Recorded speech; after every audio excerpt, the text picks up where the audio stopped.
सखा बन के आया, ऋषि कौम का रहनुमा बन के आया। अंधेरे ने काबू किए थे उजाले, लगाए हुए थे दिमागों पे ताले। खुली रोशनी का सदा बन के आया, ऋषि कौम का रहनुमा बन के आया। निराशा के बादल हवा बन उड़ाए, उम्मीदों के फिर से चमन मुस्कुराए। सुहाने सफर का खुदा बन के आया, ऋषि कौम का रहनुमा बन के आया। गुलामी के दिन थे, गुलामी की बातें, गुलामी के धंधे, गुलामी की रातें। गुलामी के दिन थे, गुलामी की रातें, गुलामी के धंधे, गुलामी की बातें। आजादी के पहरे का खुदा बन के आया, ऋषि कौम का रहनुमा बन के आया, ऋषि कौम का रहनुमा बन के आया। तड़पते दिलों पर मरे हम लगाने, रोते हुओं को दिलासा दिलाने। पथिक दर्द दिल की दवा बन के आया, ऋषि कौम का रहनुमा बन के आया। दुखी बेबसों का सखा बन के आया, ऋषि कौम का रहनुमा बन के आया। ओ धन्यवाद। आइए बहन डॉक्टर अनुपमा जी, अभ्यास, वैराग्य और मृत्यु, इस विषय को लेकर के हमारे बीच में आपके बीच चर्चा में कर। बनी रहेंगी 2-4 दिन, जब तक मन करेगा। उनका उनका मंच है, उनका लिए हमेशा दरवाजे खुले हुए। स्वागत, वंदन, अभिनंदन। आइए बहन जी। ओम श्री गुरुभ्यो नमः। हम चर्चा कर रहे थे मृत्यु के बारे में। तो मृत्यु के बारे में चर्चा करते हुए मैं 3 तरह की मृत्यु बताई। एक मृत्यु वो होती है जो हमें अपने गुरु से मिलती है, अपने आचार्य से मिलती है। कोई नैष्ठिक, श्रोत्रिय, ब्रह्मचारी, ऐसा कोई गुरु हो, उससे हमें मृत्यु मिलती है। और एक मृत्यु होती है जो हमें वासनाओं से मिलती है। तो 3 तरह की मृत्यु होती है। जो अपराधी कोटि के होते हैं, तो आप देखते हैं कि कैसी उनको मृत्यु होती है। हम, अगर आपको कहीं स्मरण हो, आपने देखा होगा तो उत्तर प्रदेश में अतीक अहमद कोर्ट जा रहे थे अपने भाई के साथ और उनकी कनपट्टी पे गोली मार दी गई। तो इस तरह की मृत्यु, अकाल मृत्यु जिसे कहते हैं, कि समय ना आया हो और फिर भी मृत्यु हो जाती है। कोई इच्छा पूरी ना हुई हो, भजन पूरा ना हुआ हो, मनुष्य जन्म की सार्थकता सिद्ध ना हुई हो, मन में संतोष ना हो, मन में पूर्ण संतोष ना हो कि मैंने पूर्ण तृप्ति कर ली, इस मनुष्य जीवन का जितना सदुपयोग मैंने करना था वो कर लिया, और अब मुझे ईश्वर कभी भी आके ले जाए। एक हम चतुर्वेद पारायण पे गए थे इस बार, तो माघ महीने जनवरी में प्रयागराज। तो वहां पे एक महात्मा जी ने अपनी कुटिया के बाहर लिखा हुआ था कि आ मृत्यु, मैं तेरा वरण करता हूँ, मैं तेरा प्रसन्नता से वरण करता हूँ, तू किसी भी समय आकर मुझे लेके जा सकती है। ऐसा उन्होंने अपनी कुटिया के बाहर दिखा हुआ था, मैं भ्रमण को जाती थी, तो ये वाक्य मुझे अभी भी स्मरण है, क्योंकि फिर मैंने देखा भी किस तरह से ये जीवन में जीते हैं, कैसे रहते हैं, और उन्होंने मृत्यु को इस तरह से लिखा हुआ था कि आ मृत्यु, तो किसी भी क्षण आ सकती है, मैं तेरा प्रसन्नता से वरण करता हूँ। और एक मृत्यु ऐसी होती है कि भाई आईसीयू में हम पड़े हुए हैं, डॉक्टर जूझ रहा है हमारी जान बचाने को, नर्सें भी लगी हुई हैं, हम सबको देख रहे हैं लेटे लेटे कि 5-7 लोग हमारे पे डटे पड़े हैं, और हम जीवन खोते जा रहे हैं। एक मृत्यु है, सब रो रहे हैं धाड़े मार के आसपास, हमें जमीन पे उतार दिया गया, धरती पे दिया, कहते दिया बत्ती, हमारे में कहते हैं जम्मू में तो दिया बत्ती करना, एक दिया जला देते हैं सिर के पास, क्योंकि जीवन में तो प्रकाश नहीं हो पाया, तो मरते समय एक दिया जरूर जलाते हैं सिर के पास। तो जो अपने जीवन को अपने जीवन काल के रहते हुए प्रकाशित कर गया, उसको उस दीप की क्या जरूरत। तो दीप जला देते हैं, और फिर कहते हैं कि भाई, कहते क्या है, वो सांस जा रही है, लोग राम नाम जप रहे हैं। एक मृत्यु ये होती है, एक मृत्यु है कि शरीर इतना बीमारियों ने खोखला कर दिया कि परिवार वाले अब ईश्वर से ये मांग रहे हैं कि हे ईश्वर, अब इसकी आत्मा और कष्ट नहीं सह सकती, शरीर इतना जर्जर हो गया है, शरीर इतना तंग पड़ गया है, हे भगवान आप इसको उठा लो। एक होती है कि वही व्यक्ति हमारे बीच से ना जाए, एक होता है कि व्यक्ति आप इसको उठा लो। किसमें ज्यादा सम्मान आपको सुनाई दे रहा है? एक कह रहा है कि भगवान इसको उठा लो, अब हम इसको और सह नहीं सकते, एक कह रहे हैं कि नहीं आप हमारे बीच से मत जाओ। तो ये वासनाएं किसमें है? हमारे मन में। तो कुछ आज मन के ऊपर चर्चा करते हैं और मनुष्य के ऊपर चर्चा करते हैं। ये मनुष्य कहाँ किसे जाता है? जो मनस्वी हो, जो मनन करता हो, जिसके पास कोई विचार हो। वाणी तो पशु के पास भी है, मतलब वाणी नहीं, मतलब आवाज, एक साउंड, ध्वनि, वो भी आवाज करता है। आवाज हमारे पास भी होती है, पर हमारे पास विचार भी होते हैं, हमारे पास स्वर भी होते हैं, हमारे पास अक्षर होते हैं। उन अक्षरों को पिरो के हम शब्द से और वाक्य से किसी तक अपनी संदेश पहुंचाते हैं, और हम भाषा का प्रयोग करते हैं। तो कहते हैं कि जो आपका मनुष्य किसको कहा जाता है? भी जो आपका विचार है ना, वो आपका उच्चार बन जाता है, मतलब वही उच्चारण में आ गया आपके, आपने वही उच्चरित कर दिया, तो विचार आपका उच्चार बन जाता है, और जो वो उच्चार है वही आपका आचार बन जाता है, मतलब आचरण बनता है। पहले मुंह से, पहले हम क्या कहते हैं, मैं तेरे को पीट दूंगी, या मैं तुझे अभी थप्पड़ मारती हूँ, पहले उच्चार हुआ, उसके बाद हम भागे थप्पड़ लेके दूसरे की तरफ, फिर आचरण हुआ, फिर आचरण ही हमारा संस्कार हो जाता, फिर हमें आदत हो जाती है। अभी कोई भी बात है, छोटों को पीट के समझानी, थप्पड़ मार के समझानी, मतलब अंतिम प्रयोग जो मैं माताओं का देखती हूँ, मुझे बड़ा कष्ट भी होता है कि बच्चों को बात बात पे धमकाना, मैं तुझे पीट दूंगी, तुझे कीड़ा काट जाएगा, तुझे भूत चिपट जाएंगे, बाहर जाएगा, तेरी ये हानि हो जाएगी, तेज मत चलाना, तेरा एक्सीडेंट हो जाएगा, ऐसे मत जाना, रात्रि को मत आना, तुझे कोई चोर पकड़ लेंगे। तो इस तरह के जो बच्चों को डरा डरा के आपने तो बोल दिया सरलता से, सहजता से, लेकिन अगले का पूरा जीवन, जीजाबाई ने शिवाजी को सामने दुर्ग दिखाकर कहा था कि भाई तुम्हें उसे स्वतंत्र कराना, तो शिवाजी शिवाजी बन गए। माँ का बहुत बड़ा प्रभाव होता है।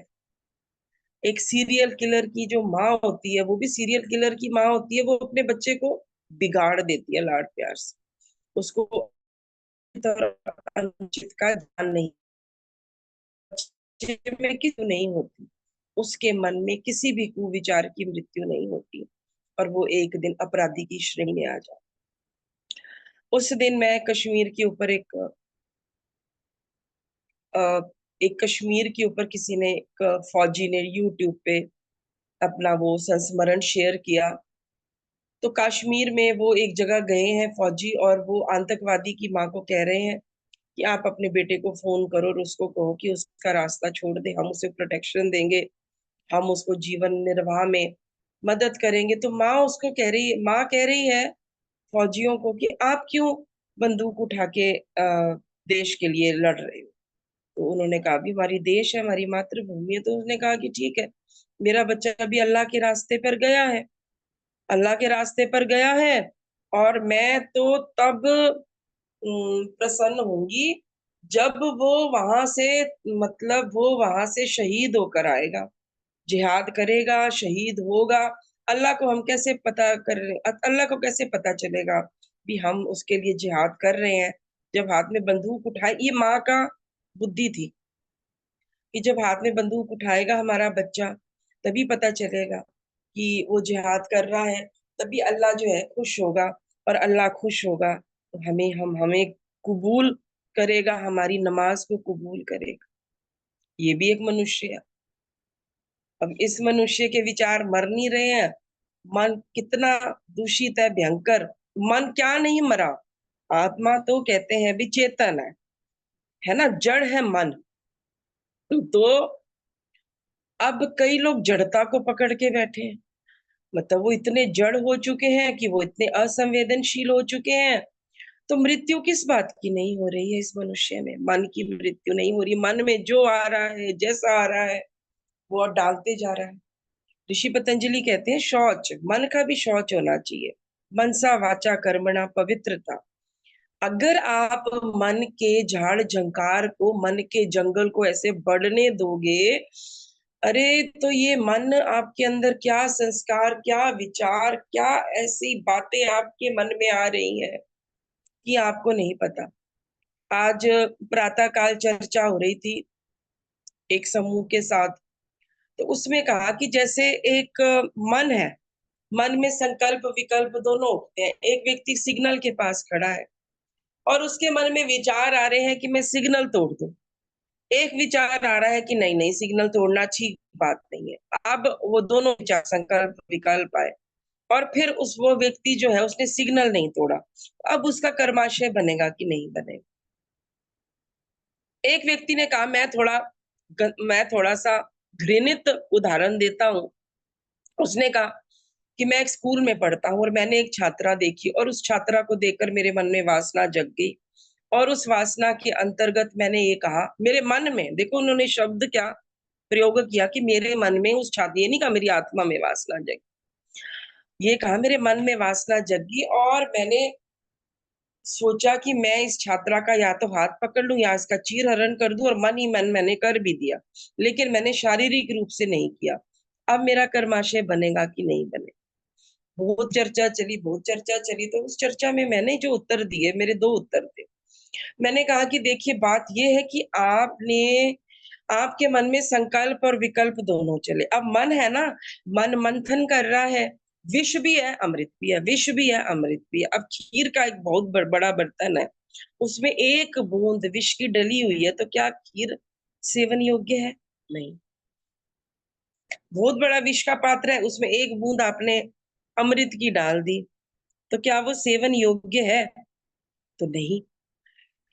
तो मैंने उनसे ये कहा कि ऋषि पतंजलि ये कहते हैं कि आप अपने मन को दग्ध बीज करो। आप अपने मन के ये जो गंदे बीज हैं, क्योंकि सारी ऊर्जा जो है वो बीज में होती है, बीज से ही वृक्ष बनता है, तो उस बीज को आप, ऋषि पतंजलि कहते हैं कि उसकी मृत्यु होनी बहुत जरूरी है। दग्ध बीज, भुने हुए बीज के समान होना चाहिए। और अगर आप मन को दीर्घ काल निरंतर सत्कार करोगे, सेवित करोगे, और उसकी ऐसी दृढ़ भूमि बनाओगे कि आपको किसी को देखकर ऐसा विचार ही ना उठे, संकल्प ही उठे, विकल्प ना उठे कि ये मेरी बहन है, ये मेरी भगिनी है, या मुझे क्या अधिकार है किसी की सम्मान को नष्ट करने का, किसी की इच्छा के विरुद्ध उसके साथ जबरदस्ती करने का। मन में ऐसा विचार ही ना हो। मन पहले से ही परमात्मा से प्रेरित हो, एक तो मैंने ये उत्तर दिया, दूसरा मैंने उत्तर दिया तो उन्होंने मुझसे पूछा कि जी मेरा ये प्रश्न नहीं है, मेरा प्रश्न ये है कि उस जो कर्माशय मैंने उस छात्रा को देखकर किया, उसका मुझे दंड मिलेगा कि नहीं मिले। तो मैंने उनसे ये कहा कि दंड तो आपको मिल गया है, पर आपको दिखाई नहीं दे रहा है। आपके मन में आपने डालना था परमात्मा, मन में डालना था आत्मचिंतन, मन में डालना था तन में मना शिव संकल्प मस्तु, मन में शिव संकल्प डालना था, कल्याणकारी संकल्प डालना था, हितकारी संकल्प डालना था, लाभकारी डालना था, कोई यज्ञ भाव, कोई यज्ञ विचार आपको मन में डालने चाहिए थे। मन के लिए, मन को आपको परमात्मा की तरफ, ईश्वर साक्षात्कार की तरफ लगाना चाहिए था, मन को स्वाध्याय में लगाना चाहिए था, मन को ईश्वर प्रणिधान में लगाना चाहिए था। मन जैसे हम अपना घर बाहर आकर साफ करते हैं, ठीक है, तो फिर मैंने लिखा जैसे आप दाल आप जल से भी धोते हो, हाथ से भी उसके कंकड़ बीनते हो और उसको धो के अच्छी तरह पास में उसकी सुरक्षा के लिए भी खड़े रहते हो, कोई गंदा हाथ ना लगा दे, दाल अच्छी तरह पकी हो, सुपाच्य हो और दाल जो हो वो साफ सुथरी हो, साफ सुथरे बर्तन में अच्छी तरह पात्र धो के कटोरियों में आप दाल डालते हो, भात डालते हो, कोई दाल शाक सब्जी डालते हो, इसी तरह ये मन का पात्र है।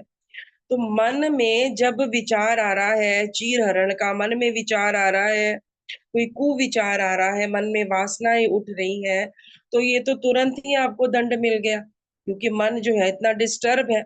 आपको पता है कि अगर आप ये कृत्य सामने कर दोगे तो आपको भीड़ नहीं छोड़ेगी, आपको समाज नहीं छोड़ेगा। मन में चोर भी आपने साथ ही बिठा लिया, मन में कहते ना उसकी चोर की दाढ़ी में तिनका, तो मन में एक चोर बिठा लिया आपने, तो मन डिस्टर्ब हो गया, मन दूषित हो गया। अब मन जो है मन क्या हुआ, तो मैंने कहा कि मन को तो आपने दंड उसी क्षण दे दिया, मन दूषित हो गया। मन जो है उसको अब निद्रा उसकी समाप्त हो जाएगी। कहते हैं ना आहार निद्रा और ब्रह्मचर्य हमारे आधार स्तंभ है। तो अगर मन की मृत्यु हम नहीं लाए तो हम किसको हिला देंगे? अपने आहार को हिला देंगे, क्योंकि मन अब ऐसे विचारों की तरफ सोच रहा है, उसका ध्यान ही नहीं कि मैं आहार क्या लूं। मन कह रहा है मैं मद्यपान करूं, मन कह रहा है मैं मांसाहार करूं, मन कह रहा है कि मैं ये कोल्ड ड्रिंक पी लूं, मन कह रहा है मैं ये विषपान कर लूं, ये विषपान कर लूं, किसी तरह मेरा मन शांत। मन कह रहा है कि मैं कमरे में मोमबत्तियां जला लूं, दीपक जला लूं, कर्टन्स बड़े बड़े ला दूं, सूर्य का प्रकाश रोक दूं, कमरे को अंधकारमय कर लूं, स्नान कर लूं, मैं सिर पे ठंडा पानी डालूं, मन को शांत कर, और निद्रा चलेगी आपकी, अनिद्रा आ गई, क्योंकि मन में चिंता है, मन रोगग्रस्त है, मन को उपचार चाहिए, मन को उपचार परमात्मा का चाहिए, परमात्मा के किसी गुण का चाहिए, परमात्मा के किसी विचार का चाहिए, लेकिन मन ने अपना उपचार नहीं किया, मन रोगग्रस्त हो गया, आहार निद्रा गई। और तीसरा ब्रह्मचर्य, ब्रह्म का आचरण। ब्रह्म के आचरण में देखो इंद्रियों का तो है ही है संयम, गृहस्थ में भी ये है कि केवल आपकी संतान उत्पत्ति के लिए केवल एक पत्नी व्रत आपको होना चाहिए, मन से भी, वचन से भी, कर्म से, क्योंकि अग्नि के फेरे लेकर आप पुरोहित के सामने कुछ वचन देकर किसी को अर्धांगिनी जीवन संगिनी बना के लाते हो, तो एक बहुत बड़ा दायित्व आपके मन पर होता है कि आप शीलवान रहे, आप चरित्रवान रहे, आप अपनी पत्नी को समुचित आदर करें। अब आपके लिए बाकी स्त्रियां जो है वो त्याजनीय हो जाती हैं। पर स्त्री, पर दारा, पर सुत जो इस पे नजर डालता है उसका वो नष्ट हो जाता है समूल रूप से। तो अस्तेय, ऋषि पतंजलि ने कहा है ना, अस्तेय चोरी नहीं करना, यही चोरियां होती हैं कि मन कहता है कि अरे मैं इससे मेरा ब्याह हो जाता, इससे मेरा मैं बड़ी सुखी रह जाती, मैं तो चाहती थी मेरी किसी आर्मी ऑफिसर से विवाह होता। जो पति सामने भगवान ने जैसे आपने स्वीकार किया, जिस तरह से आपने विवाह किया, तो मन क्या है, मन अपनी संयम की धारा को तोड़ रहा है और संयम से बाहर जा रहा है, असंयमित हो, और आप इसको रोक नहीं रहे। आपकी ये सामान्य बातचीत का आधार है कि हाँ हाँ वो बहुत सुंदर थे, वो बहुत सुंदर थी, आपने किसी शरीर को देखा, मन को आपने क्या बनाया, चमार, मन चमार, आपने किसी के गुण नहीं देखे। आपने ये नहीं देखा कोई संध्या कर रहा हो, आपने ये देखा कि वो उसका शरीर कैसा है, रंग गोरा है, रंग काला है, आंखें कैसी हैं। ये मन की मृत्यु ना होने के, वासनाओं के उठने के मन, डिफरेंट डिफरेंट टाइप के मन, इस तरह से आप देख सकते हो कि इस तरह का भी एक मन है, इस तरह का भी मन। तो अगर मन आपका संयमित नहीं होगा, मन की वासनाओं की मृत्यु नहीं होगी, मन शांत नहीं होगा, मन अगर मौन नहीं होगा, मन अगर आत्मा के वो एक दिखाते हैं ना गीता में, वो इंद्रियां हैं, फिर एक उस पे सारथी बैठा हुआ है, वो इंद्रियों की लगाम पकड़े हुए है, और एक घोड़ा है, मन रूपी घोड़ा, उस पे लगाम लगाई हुई है इंद्रियों की, और वो इंद्रियों, वो जो लगाम है वो अपने हाथ में पकड़ी हुई है। तो वो जो सारथी है वो शायद आत्मा, बुद्धि और आत्मा, उसको माना जाता है। तो इस तरह से ईश्वर ने जो ये उपकरण दिए, इसलिए नहीं दिए कि आप इस पे जंगल उगा लो, इसलिए नहीं दिया आपने इसमें विष ही विष भर देना है। वो कहते हैं भी सुबह अमृत वेले उठा करो, सुबह अमृत वेले उठा करो। तो वो एक कोई कहा करता था, अभी मन में विष भरा हो तो अमृत वेले उठ के क्या करें, मन में विष भरा है, वेला अमृत का है, सुबह का वेला है, हम ब्रह्म मुहूर्त में है, मन में अब्रह्म है, मन में पदार्थ है, मन में संसार है, मन में वासनाएं है, मन में काम है, मन में क्रोध है, मन में लोभ है, मन में हट है, मन में दुरिताएं हैं। तो ब्रह्म मुहूर्त में उठ के भी क्या करें? तो मन को परखो, अपने मन को स्वयं ही परखो, कोई दूसरा नहीं परख सकता। अब कोई अपनी बात बोलता है तो पता चलता है भी उसके मन में ये विचार आया, या उसने ऐसा सोचा, और कुछ नहीं बोल पाते हैं, लेकिन अपने मन को तो हम परख ही सकते हैं भी, हमारे मन में किसी को देखकर ईर्ष्या हुई है कि हम खुद ही देखो, जो व्यक्ति क्रोध करता है, ईर्ष्या करता है, अग्नि, अग्नि मतलब क्रोध की अग्नि है या ईर्ष्या की अग्नि है, भी जलन होगी किसी को देखकर। तो जलन जलन जो है वो पहले उसको जलाएगी जो कर रहा है, कि जो पहले उसको जलाएगी जिससे हो रही? तो पहले स्वयं को ही जला जाती। तो ये है मन की वासनाओं से हमें क्या क्या हानि हो सकती है। क्यों सारे ऋषि जो हैं वो इसलिए हमारे कोई दुश्मन थोड़ी हैं कि वो हमें चाहते हैं कि भाई इनको बांध के रखा जाए, या हमें सेवक बना के कोई रखना चाहता है, कोई परतंत्र रखना चाहता है, नहीं। क्योंकि मन की वासनाओं से हमारी हानि, हमारा आहार समाप्त हो जाए। कहते हैं ना, भूख लगनी बंद होगी। मैंने कई लोगों को जो मृत्यु के निकट रहे ना, फिर उनकी आधी रोटी रह जाती है, फिर आधी रोटी भी बंद हो जाती है, फिर कई कई दिन वो कहते हैं सिर्फ पानी अंदर जा रहा है, फिर पानी भी जाना बंद हो जाता है, फिर सब कुछ जाना, आहार छूट गया, निद्रा छूट गई, सारी सारी रात जाग रहे हैं, इधर उधर देख रहे हैं, अपने किए याद आ रहे हैं, और ब्रह्मचर्य चला गया, ब्रह्मचर्य तो चला ही गया। मन को जो ईश्वर ने आपको क्या दंड देना है, आपने स्वयं को खुद ही दंड दे दिया। आपने ब्रह्म आधार, हाँ वो कह रहा है आधार स्तंभ है, आधार स्तंभ को ही आपने तोड़ दिया। ये होगी मन की वासनाएं, और मन की वासनाओं के विकार, और उससे होने वाली हमें अनेकों अनेक हानियां। उसके बाद देखो, अगर वो कबीर की भी एक पंक्तियां है ना, चाह गई चिंता गई मन बेपरवाह, मतलब चाह चली जाए मन से, चिंता चली जाए मन से, तो वो मन जो है वो शुद्ध हो सकता। सभी महापुरुषों ने, चाहे वो पौराणिक रहे महापुरुष, चाहे वो वैदिक रहे, चाहे सन्यासी रहे, चाहे वानप्रस्थी रहे, चाहे साधु रहे, चाहे संत रहे, चाहे योगी रहे, चाहे ये क्या कहते हैं वो अखाड़ों के वो रहे, कोई सिद्ध जो कहते हैं नर्मदा के किनारे, गंगा के किनारे, यमुना के किनारे बैठे हुए जो तपस्वी हैं, या ये वृंदावन में जो भागवत करते हैं और नाम जप करते हैं, तो किस लिए करते? मन को समझाने के लिए। मन एक तरफ लगे तो कृष्ण कृष्ण करते जाएंगे, भागवत सुनते जाएंगे, कि मन एक तरफ लगे। अब इसमें एक महत्वपूर्ण तथ्य ये है कि हम भजन भी करते हैं, हम उपासना भी करते हैं, हम ईश्वर स्तुति प्रार्थना उपासना भी करते हैं, हम यज्ञ भी करते हैं, हम और क्या क्या होता है ईश्वर की प्राप्ति के लिए? भजन करते हैं लोग, नाम जप करते हैं, तीर्थों में जाते हैं, संकीर्तन करते हैं, और फिर सत्संग करते हैं, फिर प्रवचन देते हैं, सुनते हैं। अनेक गतिविधियां क्या होती हैं भी हमें परमात्मा की याद आ जाए। तो एक प्रश्न है, प्रश्न ये है कि आपका पुत्र है, आपका, हम कहते हैं भी ईश्वर हमारे यज्ञ रूप पिता हमारे भाव उज्जवल कीजिए। ये हम रोज ही सब करते ही हैं, यज्ञ के बाद यज्ञ रूप पिता हमारे भाव उज्जवल। अब कह तो दिया यज्ञ रूप पिता, लेकिन याद क्या आया? अपना पिता। अब देखो एक प्रश्न ये उठता है कि अगर आपको जो आपका अपना है, जिसकी आपको मांग होती है कि वो मेरे निकट हो, वो मेरे निकट हो, मैं उसके निकट रहूं, जिसका आपको स्मरण रहता है, क्या उसके लिए ढोल नगाड़े बजाने की जरूरत हो, जोर जोर की चीखने चिल्लाने की जरूरत हो? पुत्र को याद करने के लिए क्या आप कहते हो कि राग भैरवी सुनाओ भाई तभी मुझे पुत्र याद आए?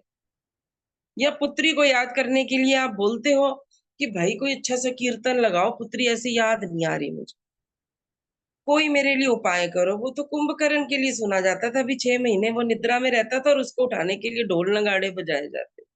तो वो कितना बड़ा संकेत है कि उसको परमात्मा की याद भूली रहती थी, और उसको परमात्मा की याद दिलाने के लिए ढोल नगाड़े आदि सब बजाए जाते। तो हम किस कोटि में आते हैं कि हमें भजन सुनने हैं तो परमात्मा की याद आएगी, हमारे आगे कोई जोर जोर की चीख के कीर्तन करे, नाम जप करे, कृष्ण कृष्ण कृष्ण कृष्ण करे? मतलब ये तो ऐसा हो गया कि भाई अंदर से मांग नहीं है परमात्मा की। जिसकी मांग होती है, जिसको हम कहते हैं प्रेम करते हैं, उसके हम निकट रहना पसंद करते हैं। हम कहते नहीं है, मान लो कोई हमारे वैदिक सन्यासी आ गए, आचार्य जी आ गए, जैसे आपके कोई गुरु जी आ गए, आप कहते नहीं हो स्वामी जी हम आपको मिलने, अरे स्वामी जी आए हम जाएंगे उनको देखने, क्योंकि आपका उनसे एक संबंध है। अरे मेरा पुत्र आ रहा है, मैं जा रही हूँ उसको एयरपोर्ट पे लेने, क्योंकि उसको संबंध है। अरे मेरी पुत्री आ गई है, मैं उसके लिए खाद्य पकवान बनाने लगी हूँ, क्योंकि संबंध है। अंदर से मांग है उसके निकट रहने की। तो कहीं से भी भाई ये भी ट्रेवल करके, बच्चा फॉरेन में है, आप भी ऑस्ट्रेलिया पहुंच गए, क्यों? बच्चे के निकट रहने। कितनी खुशी है, कितनी उमंग है, कितनी तरंग है।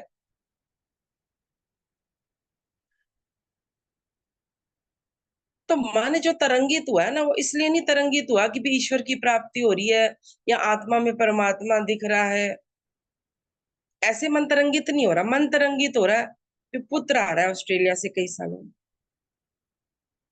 अब जीवन आ रहा है। जिस परमात्मा ने युगो युगो हमारा साथ दिया, अब भी दे रहा है, जिसके बिना हमारा अस्तित्व ही शून्य है, उसकी मांग नहीं है अंदर से। उसकी मांग होती तो भजनों की आवश्यकता नहीं होती, उसकी मांग होती तो इतने सत्संग में जाके भी शांति मिल रही है, बाहर फिर अशांति है। क्यों अशांति है? क्यों सत्संग में ही शांति मिल रही है? क्योंकि 24 घंटे उसकी मांग नहीं। सारा दिन क्या करती रहती? संध्या ही करनी है। इनको जब देखो 2 टाइम संध्या पे बैठ जाते हैं, जब घर का कोई काम हो, सब्जी लानी हो, इनको संध्या याद आ जाए। इस तरह के वाक्य हम सुनते ही रहते हैं। इन्होंने सारे शिविर लगाने हैं, योग शिविर, क्योंकि 99.9 संसार है, मांग नहीं। मांग परमात्मा की नहीं हो रही।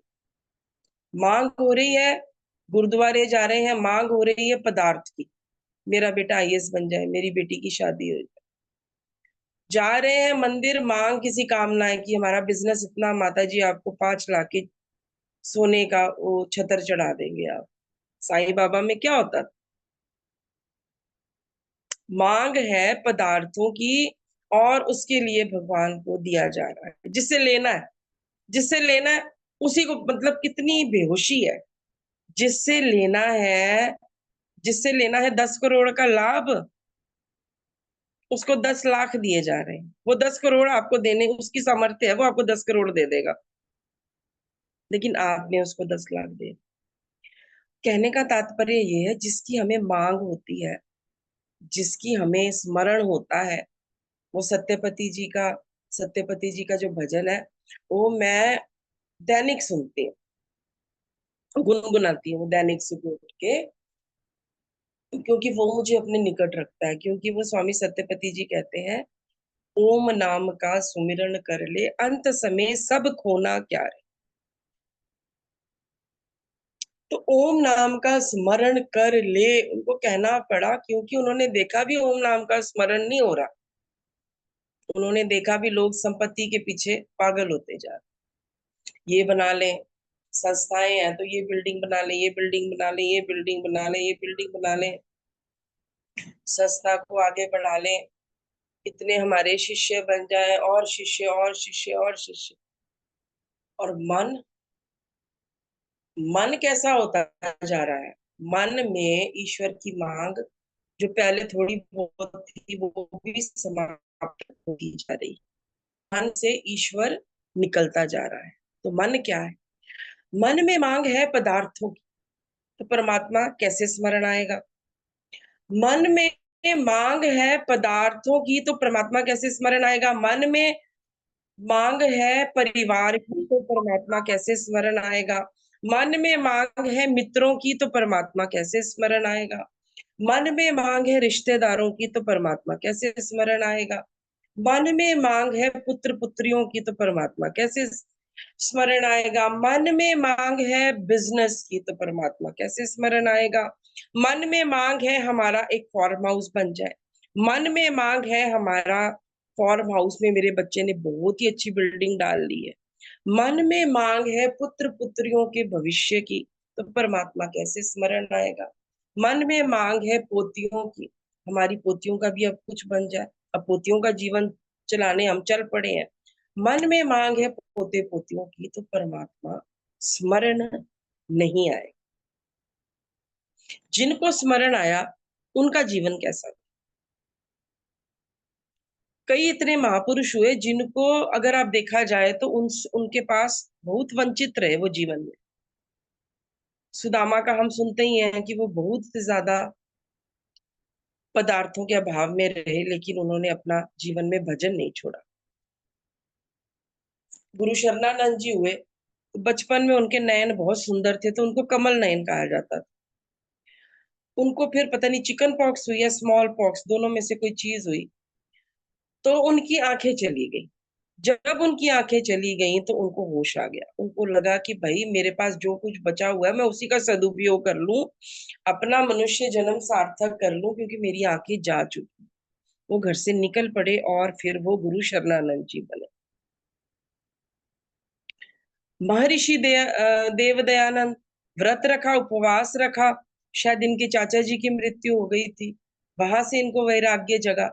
उसके बाद जब इन्होंने देखा भी चूहे प्रसाद खा रहे हैं और शिव जी तो आए नहीं, और शिव जी अपनी रक्षा, तो वो सच्चे शिव की अभिप्सा में घर से निकल पड़े।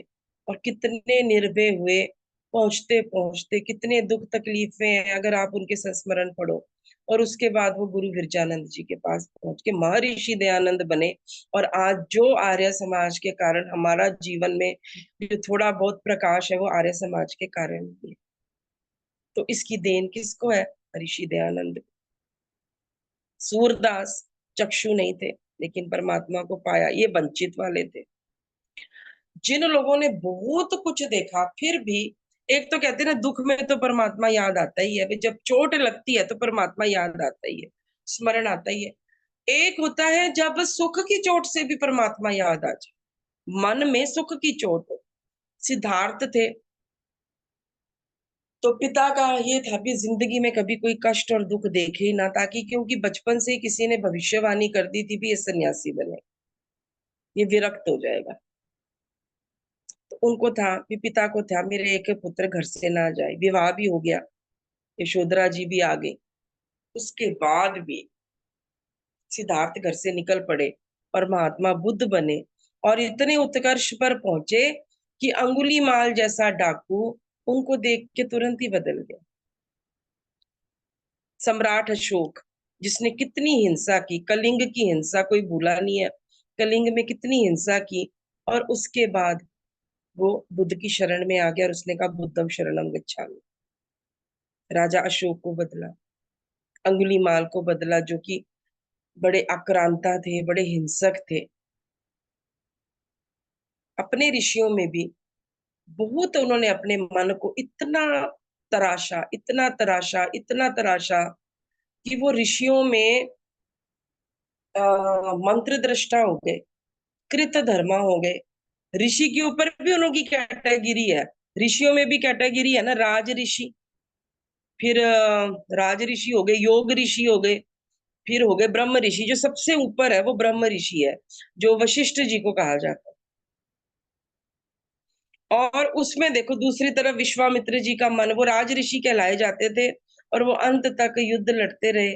सुनते हैं कि वशिष्ठ से उनका बड़ा भारी युद्ध था, कि वशिष्ठ को ब्रह्म ऋषि क्यों कहा जाता है और मुझे राज ऋषि क्यों कहा जाता है। मतलब इतनी बड़ी कैटेगरी आ गई, राज ऋषि होगी, पर मन में उठी ईर्ष्या को समाप्त करने में असमर्थ होते जा रहे थे बार बार। उधर हम उदाहरण देखें तो राजा जनक, वो राजा थे, महाराजा थे, उनको विदेह कहा जाता था।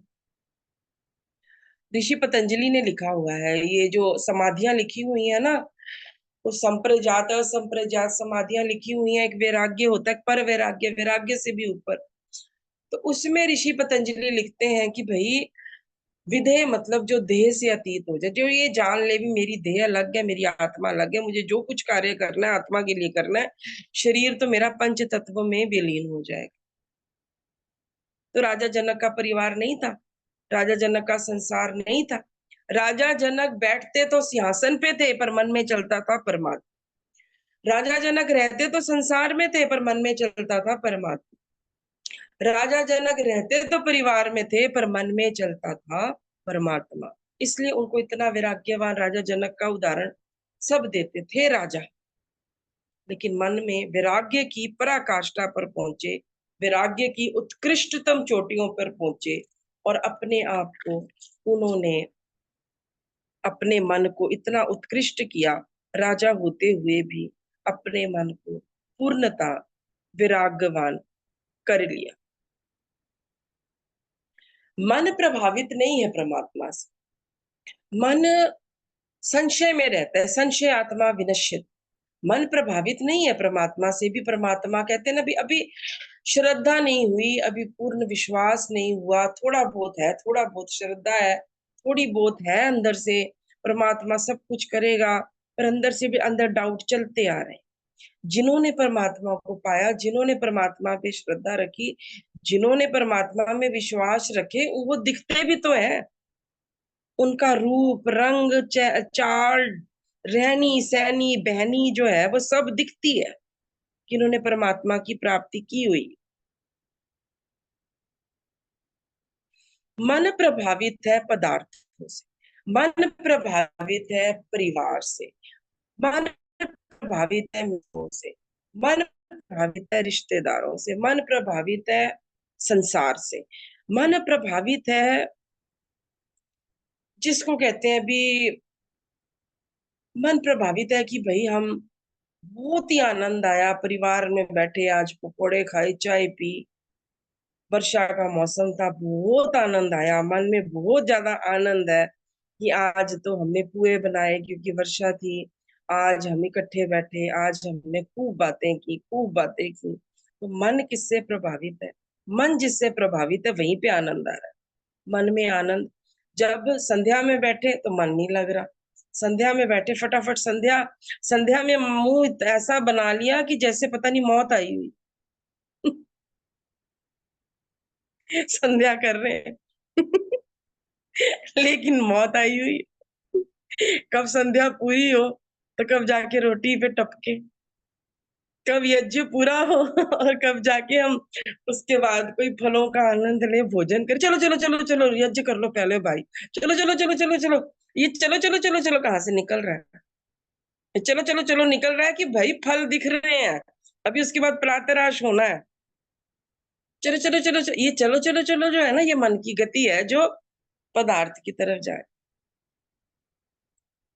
तो इस तरह से आज यहीं तक।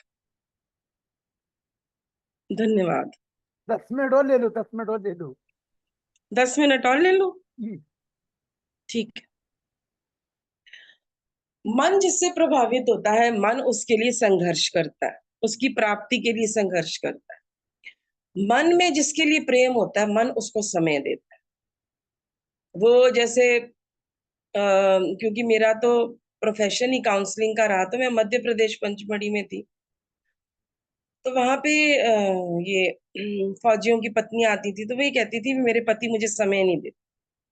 तो प्रेम का प्रतीक किसको माना जाता है? पति समय दे। प्रेम का प्रतीक किसको माना जाता है? मेरा पुत्र मुझे समय दे रहा है। प्रेम का प्रतीक किसको माना जा रहा है? मेरी पुत्री मुझे समय दे रही है, मेरा परिवार मुझे समय दे रहा है, मेरी बहू जी फोन पे लगी रहती है, मेरी बहू जी मायके में बात करती रहती है, मेरी बहू अपनी माँ से लगी रहती है।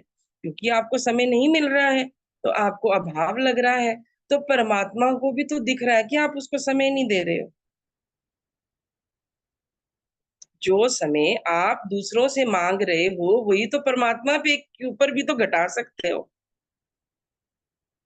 आपने परमात्मा को समय दिया 1 सेकंड, उसमें भी भागते भागते, तो परमात्मा भी आपको उतना ही भगाएगा योनियों में। वो परमात्मा है, वो ईश्वर है। जितनी मर्जी चालाकी कर लो। मैं आपको 2 उदाहरण जिंदगी के देती हूँ।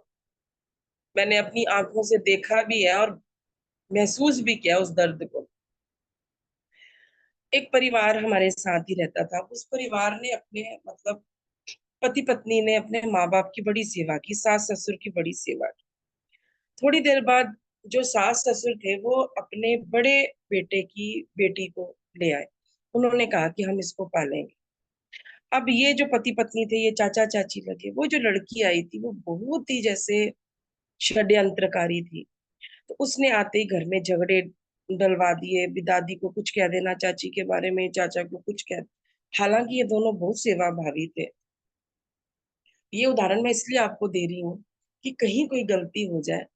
तो मैंने तो उनका देखा है भी, तब भी आपको भोगना पड़ता है। हालांकि उन्होंने तो जो चाचा जी थे, वो लड़की के वो घर आते तो चाची पे कोई ना कोई वो लड़की बोल देती। हालांकि चाचा चाची ने लड़की को पढ़ाया, उसके लिए पैसे भी देते थे, सब कुछ देते थे, पर लड़की मतलब उनको शांति से एक दिन भी चैन से नहीं रहने देती थी। तो फिर एक दिन ये निर्णय हुआ कि लड़की जब अमृतसर में यूनिवर्सिटी में लगी पढ़ने, और लड़की देखो उनके घर में रह रहा है कि वो लड़की बचपन में 4 दिनों की वो आई थी, 4 दिन की थी जब, लेकिन उसके संस्कार ऐसे थे।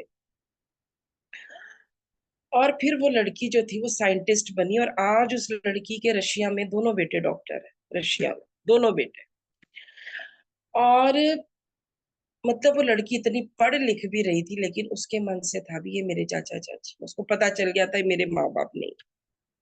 द्वेष इतना बढ़ गया, अभी चाचा चाची ने माता पिता को ये कह दिया भी आप और हम इकट्ठे नहीं रह सकते। आप लड़की को नहीं छोड़, आपको या तो लड़की छोड़नी पड़ेगी, हमारे साथ रहना पड़ेगा, या आप लड़की के साथ ही उसके पास चले जाओ। अब ये जो घर बनाया था ना, ये इन्होंने ही कहा था कि पिताजी आप अपनी मर्जी का घर बना लो और उसमें हम इकट्ठे रहे, ये वचन दिया। तो जब मतलब जो दादाजी थे, जो पिताजी थे, जब उन्होंने घर बनाया तो उनको ये कहा गया था कि भाई हम इकट्ठे रहेंगे, आप ये घर बनाओ, अपनी मर्जी से बनाओ। तो पिता ने जो घर था वो अपनी मर्जी से बनाया था। कहाँ आंगन रखना, कहाँ उन्होंने अपनी कक्ष रखा जहां मैं रहा करूंगा, मुझसे लोग मिला करेंगे। वो अपनी किराने की उन्होंने एक दुकान खोली, वहां पे उनसे लोग आते मिलते थे। अब जिस दिन वो माता पिता घर से जा रहे थे, तो उनको बड़ी चोट पहुंची, क्योंकि घर छोड़ना पड़ गया इतने बुढ़ापे में। लड़की के साथ जा रहे हैं, वो भी पोती के साथ। हालांकि पोती का, पर ये घर उनके अपने बेटे का, पुत्र का। तो ना, जब वो गली से निकले तो जो पिताजी थे वो गली में बीच में गिर गए, धक्का खा गए हृदय में।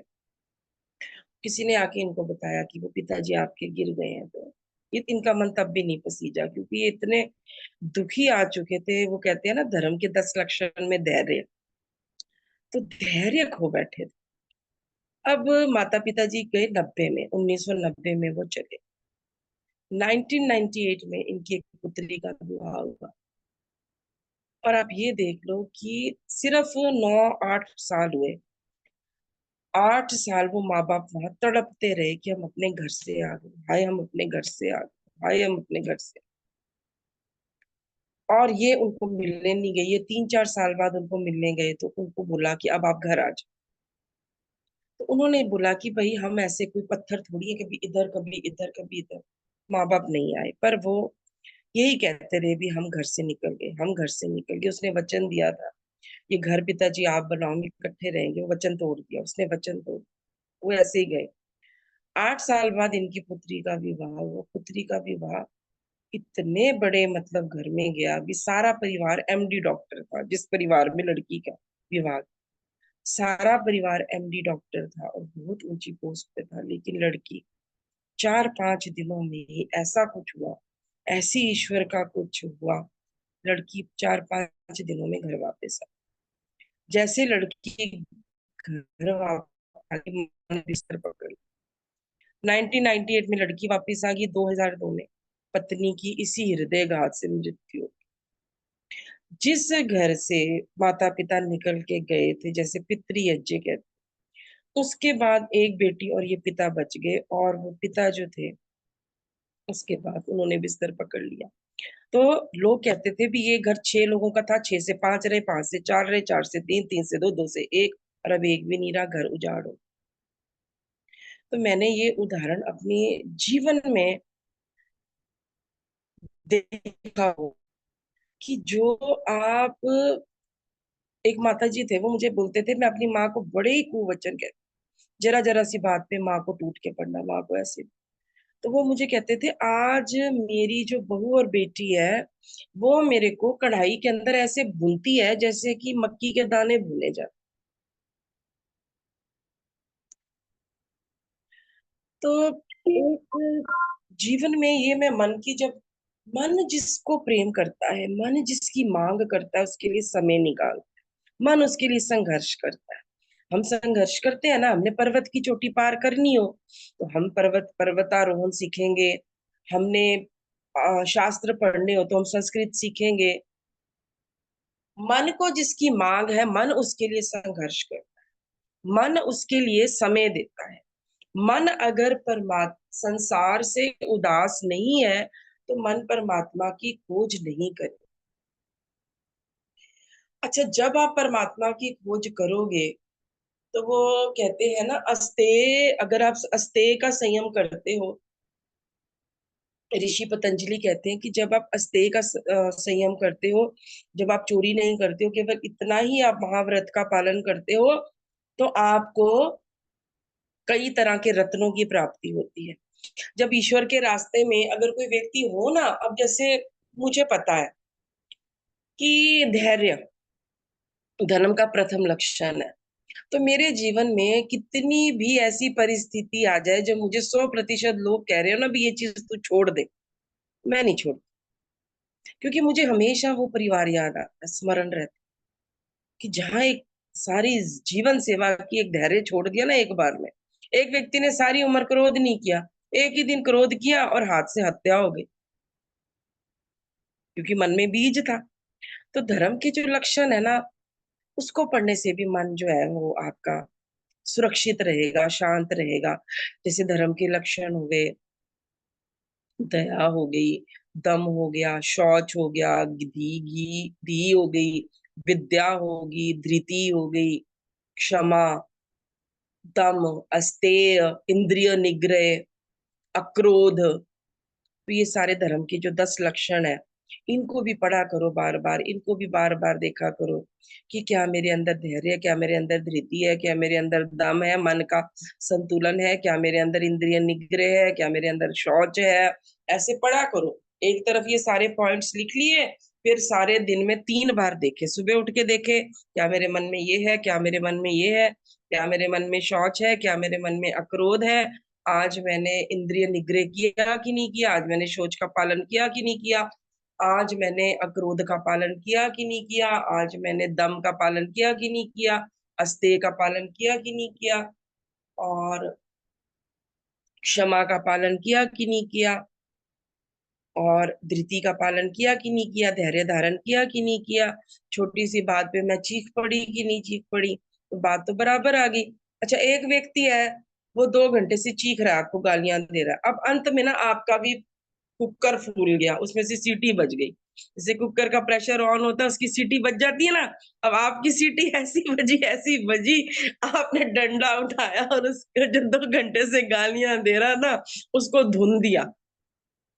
अब आप कह रहे हो कि मैंने उसको सहा है 2 घंटे।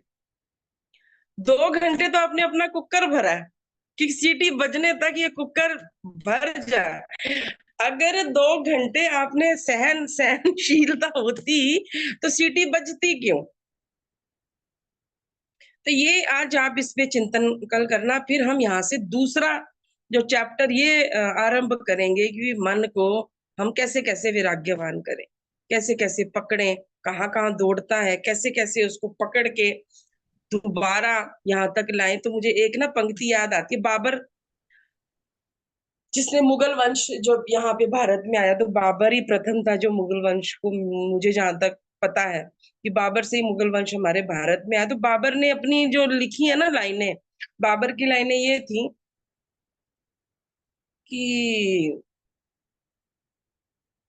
मतलब संसार, मैं अपने शब्दों में बोलती हूँ, उन्होंने कहा भी संसार तो बहुत सुंदर है, संसार से वैराग्य करने की आवश्यकता ही क्या है, संसार में इतना सुंदर रूप है, संसार में इतने तरह तरह के रस है, रोज नया नया रस मिल रहा है, रोज नया नया मुझे रूप मिल रहा है, रोज मैं नई नई तरह की ऐश कर रहा हूँ, रूप है, रस है, रंग है, रोज नए नए तरह के मुझे खाद्य पदार्थ मिल रहे हैं, इतनी तरह की ऐश एक शब्द उन्होंने इस्तेमाल किया। तो संसार में तो ये सारा ही सारा है। तो वो जो होते हैं ये भोगी की लाइनें हैं। तो इसी में एक महापुरुष की मुझे पंक्ति याद आ जाती है बाबर के साथ ही। वो महापुरुष कहते थे भी तृष्णा, हे तृष्णा, वो रोज कहते थे ऐसे, हे तृष्णा तू मेरी माँ है, मतलब मुझे छोड़ दे पीछा, जैसे माँ अपने बेटे को दुलार के छोड़ देती है ना, तो वो कहते थे भी तृष्णा तो ऐसी माँ है, ये चिपक जाए तो छोड़ती नहीं है, ऐसी माँ है। तो वो रोज ऐसी प्रार्थना करते थे। तो आज का विचार क्योंकि एक ही ट्रैक पे जा रहा है, कल फिर हम बदलेंगे थोड़ा ट्रैक, और कल थोड़ा देखेंगे भी कैसे कैसे क्या कारण हो, क्या घटक हो जिससे मन में वैराग्य आए। तो कल हम करेंगे कि भाई अब जैसे 40-50 की हम लोगों की सबकी आयु है, तो हमें तो वानप्रस्थी है एक तरह से, जिनका जो ब्रह्मचारिणी है वो भी वानप्रस्थ की उसमें है 50 में, और जिसकी जिसकी भी 50 हो गई है या 40-50 को वो टच कर रहा है, तो वो समझ लो अपने आप को मैं वानप्रस्थी हूँ। तो कल हम चिंतन करेंगे कि भाई इसी में श्रृंखला यही चलेगी, और हम करेंगे डिस्कस भी वान कैसे मैं कर लूंगा। सन्यासी को कैसे होना चाहिए, और कैसे कैसे से अपना वैराग्य धारण करें। धन्यवाद। बहुत ही सुंदर व्याख्यान डॉक्टर अनुपमा डोगरा सर, और ये जो जीवन की ध्रुव सत्ता आप बताती हैं। ओम आइए विद प्रकाश प्रेम ओम नमस्ते लखनलाल जी। सबसे सत्यवाद। हाँ जी, अनुपमा जी सादर प्रणाम। आज आपने मन के बारे में बहुत ही उत्तम विचार रखे, पहले भी कई बार मन के बारे में आपने विचार रखे थे, आत्मा के बारे में भी विचार रखे थे। मैं भी एक दिन बैठा सोच रहा था कि आत्मा अपरिणामी है, आत्मा में तो कुछ नहीं घुस सकता, जो कुछ है सारा मन में ही है, और मन के दो रूप हैं, एक चित्त है और एक मन है। तो चित्त में ही सब कुछ जो है वो, जो हमारे संस्कार बन रहे हैं। आपने अभी जो एक घटना बताई थी, और उसमें आपने घटना में ये भी बता दिया कि तू चमार है। मैं भी पहले भी आपने अष्टवक्र के बारे में बोला था, तो मैं अब इस चमार वर्ड को अपने लिए बड़ा यूज करता हूँ कई बार। कभी देख के किसी को ये बड़ी सुंदर है या ये है, तो मैं भी यूज कर देता हूँ, ये चमार क्या बात कर रहा है। तो ये चमार का वर्ड जो है आपने बड़ा अच्छा अष्टवक्र का भी दिया, और आज भी आपने जो बताया, तो ये जो है अपने आप को झकझोर देने वाली बात जो है, वो चमार वर्ड से अपने आप को हम कह सकते। और आत्मा के बारे में वो गीता का जो श्लोक है, क्या है वो, नैनम छिन्दन्ति शस्त्राणि नैनम दहति पावका न नैनम क्लेद्य नत्यापो न शोष्यति मारुता। तो आत्मा में तो कुछ भी नहीं जाता, न शस्त्र काट सकता है, न जला सकता है, न गीला हो सकता है, न सुखा सकता है। तो आत्मा तो दृष्टा ही है, कुछ करता नहीं, सिर्फ उसके अंदर बीज रूप में जो इच्छा है, बस वो इच्छा व्यक्त करता है और मन दौड़ता है उसको पूरा करने के लिए।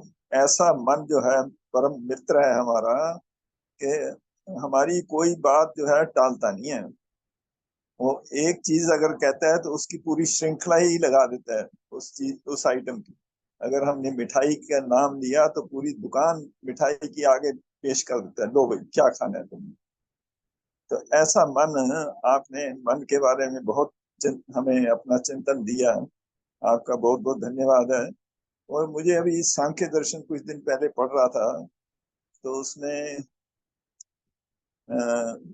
वो आता है कि पुरुष में अविवेक जो है वो कथन मात्र है। पुरुष का मतलब आत्मा, सिर्फ कहने की बात है कि पुरुष में अविवेक है या विवेक है। वास्तव में अविद्या तो उसके अंदर घुसती नहीं, और अविवेक जो है वो चित्त में ही रहता है, मतलब अंतःकरण में ही रहता है, आत्मा में नहीं रहता। तो ये तो जो है वो नैनम छिंदंती वाली बात जो है वो इसमें सांख्य दर्शन में भी आ गई है। तो अगर मैं कुछ गलत ट्रैक पे जा रहा हूँ तो कल आप इसको सुधार दीजिए मुझे, ठीक है जी।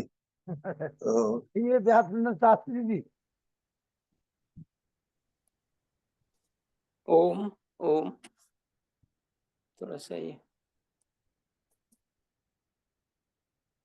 जी व्यासनंद शास्त्री जी बोलिए। जी, आवाज आ रही है क्या? ये आपकी आवाज आ रही है जी शास्त्री जी। ओम इंद्रं वर्धन्तो अप्तुरः कृण्वन्तो विश्वमार्यम् अपघ्नन्तो अरावणः। ओम शांति शांति शांति। आर्यों के महाकुंभ एवं भारत को समझो अभियान के अंतर्गत आज की मुख्य वक्त्री आदरणीय डॉक्टर अनुपमा डोगरा जी को बहुत बहुत साधुवाद, धन्यवाद कि उन्होंने बड़ा ही सुंदर चर्चा धर्म के लक्षणों को और साथ ही साथ मन विषय को लेकर के अपने विचार रखे हैं। सचमुच मानव जीवन का सबसे बड़ा जो आधार है वो वेद की मान्यताओं पर आधारित है, और मनुष्य के जीवन का जो आधार बनता है वो धर्म से ही जुड़ा हुआ है।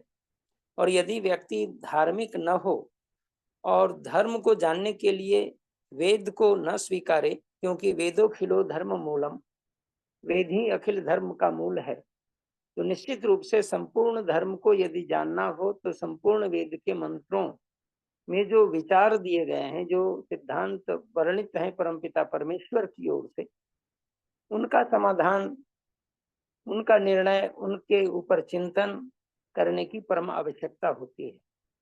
और आदरणीय डॉक्टर माननीय प्रेम सचदेवा जी ने भी अपनी बात रखी है, और इस प्रकार उन्होंने आप पर और अपने विषय को लेकर के कुछ समालोचनात्मक बातें भी रखी हैं। निश्चित रूप से आपने जो उदाहरण को देते हुए जो समझाने की कोशिश की है, निसंदेह मन ही एक ऐसा तत्व है जो बंधन और मुक्ति का कारण बनता है। मनः एवं मनुष्याणाम कारणम बंधमोक्षयोः की चर्चा निरंतर आती है, और इस भावना से तन्मे मनः शिव संकल्प मस्तु, जो वेद के मंत्रों में बारंबार 6 मंत्रों में दोहराया गया है, यजुर्वेद के 34वें अध्याय के प्रथम से 6ठ मंत्र तक इन बातों की विशेष चर्चा है कि जो मन अत्यंत गतिमान है, जो जागृत अवस्था में भी दूर दूर जाता है और शयन के सोने के पश्चात भी दूर दूर तक जाता है, ये जो मन की प्रवृत्तियां हैं, मन की वृत्ति जाती है, निसंदेह ऐसे मन को रोकने के लिए आपने जो कहा है कि चलते चलते सेकंड भर थोड़ी देर चर्चा कर लें ईश्वर की या उसकी ओर जाएं, तो फिर उतना ही परमात्मा भी हमें भटकाएगा अनेक योनियों में। निसंदेह ये सारी चर्चाएं बड़े ही स्वाभाविक ढंग से आपने कही हैं, और साधारण से साधारण मनुष्य को भी ईश्वर के प्रति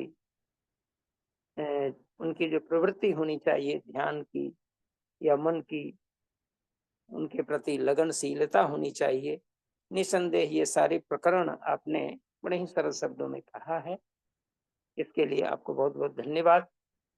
और साथ ही साथ मन की जो गति है वो अपने आप में इतनी विराट रूप में है कि वो आत्मा से तो अधिक गतिमान नहीं है। परमात्मा तो मनुष्य जभियो कहा गया है, वो मन से भी अधिक वेगवान अगर कोई तत्व है तो परमात्मा ही है। और ऐसे तत्व को जानने के लिए हमें मन की आवश्यकता इसलिए पड़ती है कि मन के द्वारा हम अपने चित्त की प्रवृत्तियों को स्थिर करें, और प्राणायाम के द्वारा जो हमारी भावनाएं हैं, हमारी जो चिंतन है, वो उनकी जो प्रवृत्तियां हैं उनमें सद प्रवृत्ति का आलंबन करने की कोशिश करें। और साथ ही साथ जो विशेष रूप से जो मन की वासनाएं हैं, उन मन की वासनाओं को शिव संकल्पी बनाने की कोशिश करें, क्योंकि मन तो निरंतर अपना काम करना चाहता है, लेकिन मन को तन्मे मनः शिव संकल्प मस्तु जो वेद में आता है कि वह मेरा मन शिव संकल्पी होवे, शुद्ध विचार वाला होवे, कल्याणकारी चिंतन वाला बने, कल्याणकारी भाव से भरा हुआ हो। इसके लिए हमारे जीवन के बहुत सारे संस्कारों का प्रभाव तो पड़ेगा ही, आचार विचार का प्रभाव पड़ता है, आहार का प्रभाव पड़ता है। और सबसे पहले यदि व्यक्ति धर्म की प्रथम सीढ़ी में जाना चाहता है तो निश्चित रूप से आहार की शुद्धता परम आवश्यक मानी गई है। और आहार जितना जिसका पवित्र और शुद्ध होगा, उसका विचार उतना ही शुद्ध और पवित्र होगा। और ऐसे ही व्यक्ति धर्म के प्रथम लक्षण धैर्य को धारण करने में सक्षम और सफल होते हैं। इन भावनाओं को भी आपने बड़ा ही सुंदर कहा है। निसंदेह हम माननीय लखन जी को बहुत बहुत साधुवाद देते हैं कि उन्होंने आपको इस रूप में कहने के लिए हमारे बीच उपस्थित किया। इसलिए बहन जी को बहुत बहुत साधुवाद, धन्यवाद कि आपने इस भाव को स्पष्ट हम लोग के बीच रखा है। और भी लोग अपनी टिप्पणी करने वाले हैं, इसलिए मैं अपनी वाणी को यहीं पर विराम देता हूं और आपको कोटिशः साधुवाद देता हूं कि आप इसी प्रकार से अपनी वाणी हमारे बीच उपस्थित करते रहें और हम लोगों को नई चिंतन धारा से जोड़ें, ताकि हमारा आपका कल्याण हो। नमस्ते लखन भैया। आइए नमस्ते अनुपमा जी, नमस्ते। बहुत अच्छा वक्तव्य होता आपका। हम तेलुगु भाषी रहने से हिंदी में ज्यादा बोल नहीं सकते। आप बोला कर आपकी बोल एंजॉय, बहुत अच्छा प्रवचन आपका था। धन्यवाद आपको, धन्यवाद, नमस्ते। अनिल कुमार नरुला। आदरणीय डॉक्टर अनुपमा डोगरा जी, आदरणीय डॉक्टर व्यास चंद्र शास्त्री जी और लखनलाल राय जी, बहुत ही सुंदर प्रवचन डॉक्टर अनुपमा का रहा है आज। उन्होंने तन मन और मनन पर जो विलक्षण तथ्य हमारे सामने प्रस्तुत किए, और कई बार तो उन्होंने इसमें बहुत ही मनोरंजन का भी दे दिया। बड़े अच्छे ढंग से उन्होंने हंसी हंसी में बातें ऐसे समझाई कि बहुत ही अच्छा लगा, ताकि बहुत सरलता से वो चीज़ें याद में आ जाती हैं, ध्यान भी रहती हैं। डॉक्टर व्यासनंद शास्त्री जी ने बड़ा अच्छा विश्लेषण किया ध्यान के बारे में कि वैराग्य में और ध्यान में ईश्वर के स्मरण करने में ध्यान लगाना चाहिए। कई बार लोग कहते हैं कि ईश्वर का ध्यान करने से क्या होता है ध्यान, लेकिन होता क्या है ध्यान में कुछ इसलिए नहीं किया जाता कि कुछ पाना है, बल्कि ध्यान इसलिए किया जाता है कि अपने पास जो कुछ है, कुछ जो दुर्गुण है, दुरीतानी है, उसको खोना है अपने आप को। तो उससे जो है जो कुछ भी आज तक हमने पाया है वह सब दुर्गुण जो है हमारे छूट जाएंगे। ये हमें ध्यान रखना चाहिए। और यह भी ध्यान रखना चाहिए ध्यान कुछ पाने की नहीं, बल्कि एक किस्म से अगर देखा जाए तो खोने की यात्रा है। उसमें हम अपने दुर्गुण खो देते हैं और अच्छे कर्म हमें हमारा मार्ग प्रशस्त करते हैं। ध्यान में बैठते ही दुनिया, घर परिवार, व्यापार, धन दौलत, शौहरत जो है उस सबसे ध्यान छूट जाता है। और ठीक उसी तरह होता है जैसे कि नींद में सब कुछ छूट जाता है। इसलिए जो भी डॉक्टर अनुपमा ने कहा है वो हमारे व्यक्तित्व के निर्माण के लिए बहुत ही आवश्यक और बहुत ही प्रेरणादायक है। बहुत बहुत धन्यवाद। आपने जो अच्छे अच्छे उदाहरण दिए उससे भी आपका जो मंतव्य है वो स्पष्ट हो जाता है। और कल हम इससे आगे फिर से विचार करेंगे, सोचेंगे और सुनेंगे। बहुत बहुत धन्यवाद। शांति पाठ करें डॉक्टर वेद प्रकाश शर्मा जी अपनी टिप्पणी शायद। बहुत बहुत धन्यवाद आचार्य डॉक्टर अनुपमा डोंगरा जी का बहुत सुंदर प्रवचन। शांति पाठ। ओम द्यौः शांति अंतरिक्षं शांति पृथ्वी शांतिरापः शांतिरौषधयः शांति वनस्पतयः शांति विश्वे देवा शांति ब्रह्म शांति सर्वं शांति शांतिरेव शांति सामा शांतिरेधि। ओम शांति शांति शांति। ओम। जो बोले सो है सत्य सनातन वैदिक धर्म की जय। प्रजानंद की जय। श्री दयानंद की जय। हम श्री रामचंद्र की जय। कृष्णचंद्र की जय। राम की जय। सदानंद की जय। स्वामी आत्मानंद की जय। महात्मा हंसराज की जय। भारत माता की जय। गौ माता की रक्षा हो पालन हो आर्य समाज अमर रहे देश की ज्योति जलती रहे ओम का झंडा ऊंचा रहे। को और भारत को समझो अभियान की जय। तो विश्व मारियम द्वारी। ओम वैदिक अभिवादन सबको नमस्ते जी। ओम सर्वेभ्यो नमः। सभी को सादर नमस्ते, शुभ रात्रि। कल पुनः मुलाकात होगी आप सभी से। शुभ रात्रि।